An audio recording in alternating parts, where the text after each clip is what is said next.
So how the state and federal tax credits work, one, they're credits, they come over time. They're delivered over 5 years up to a certain amount. If you don't claim that much in taxes over those 5 years, they extend up to 20 years, right? Oh, okay. Yeah. Gives you plenty of time.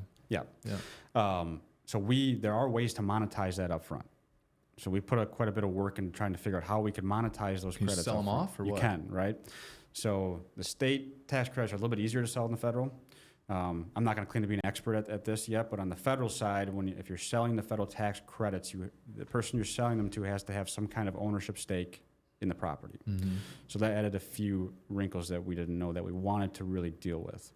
On the state side, it actually went pretty smoothly. So there's two tranches of the historical credits that you actually used on this building. Yeah, that we will use, yes. Okay. So the state side, we did some exploring on, and we worked a little bit with a couple of our connections, again, Baker Tilly and some others that were able to help us kind of through this. And we explored how can we sell the state tax credits. And so they connected us with a few people, and it turns out that there's really a market for that stuff. And generally the market, my understanding, was for larger projects than ours, but there was still a pretty good market right now for projects of our size. So we entertained discussions. Probably not as an aggressive rate, yes, right? Right. Okay. So we had to kind of play that game a little bit, and our understanding was tax credits like ours sell for 75 cents on the dollar, oftentimes, right? So we ended up finding a buyer for ours for 83 cents on the dollar.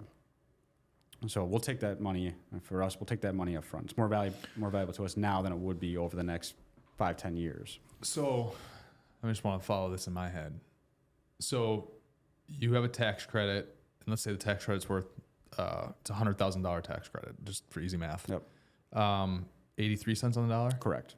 So someone basically paid you $83,000 in that scenario. If this was $100,000, yep. They paid you $83,000, and for that $83,000, they got to actually write off $100,000. Correct. On their taxes.